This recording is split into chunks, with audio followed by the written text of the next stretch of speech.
we talked to you, you had just introduced us to your new song, and you were hoping that it would be the ass kicker that you wanted it to be. I'm sure, have you been getting the response and the reaction, and has it been getting you back what you were hoping for? Yeah, it's been kind of crazy. You know, it's funny, you were in the room, we had some friends over to listen to some new music and our new single, and we were saying that we thought Barton would be a great live show song. And it's funny, you know, we've only gotten to perform it, I guess, for the past couple weeks, but it was interesting even seeing the response from the first week and the second week.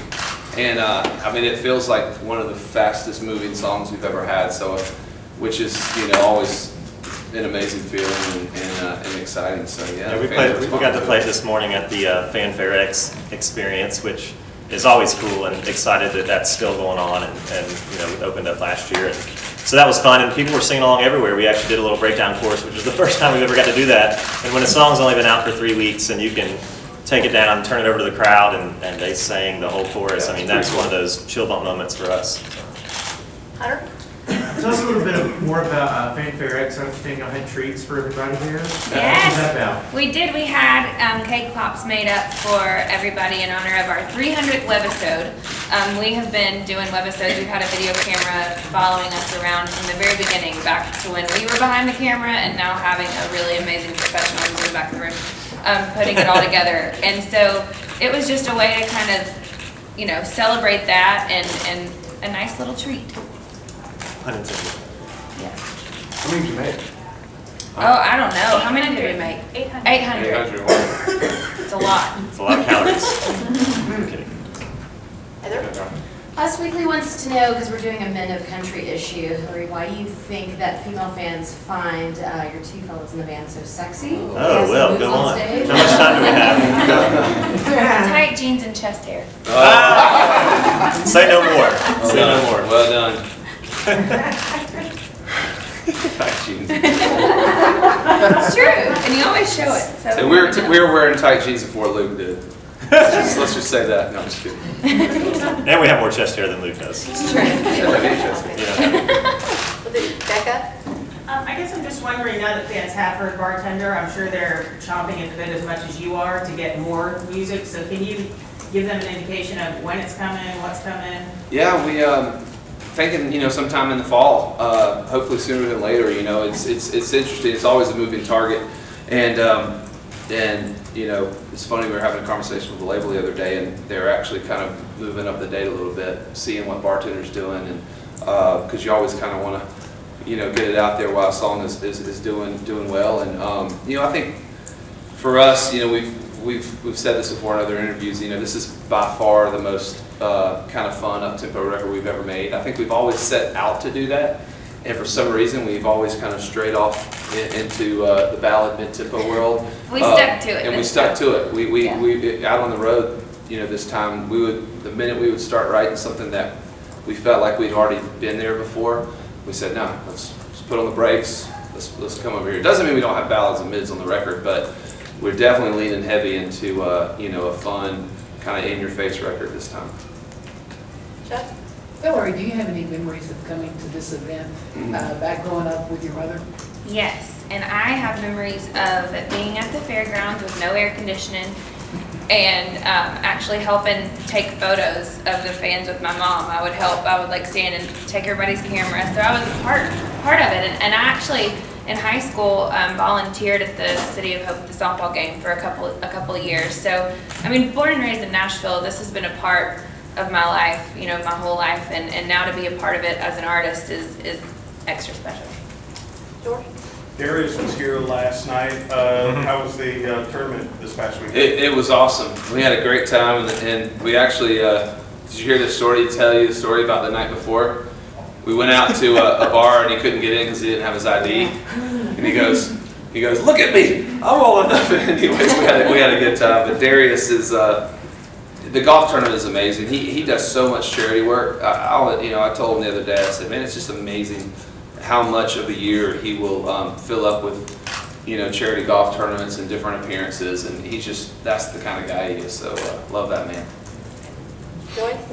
I'm wondering, Dave, if you've gotten any fun baby gifts this week? I haven't gotten actually any from any fans this week. We've gotten some on the road recently. got a little, actually, I think the first gift we ever got was from a fan, a little baby, you know, Haywood blanket. But it's been fun. I mean, my wife's got the cute baby bump starting to show now, and I have to choose my words carefully when I tell her that she's looking beautiful, and she is. But it's been exciting. I mean, you know, this is something we've always wanted, and now that it's coming this fall, it'll be a couple deliveries this fall, our baby and a new record. I know, so it's all going to be a juggling act. I know, like trying to fly, do stuff for the album, and come back home, and but you know, we'll find some little moments here and there. But I can't wait.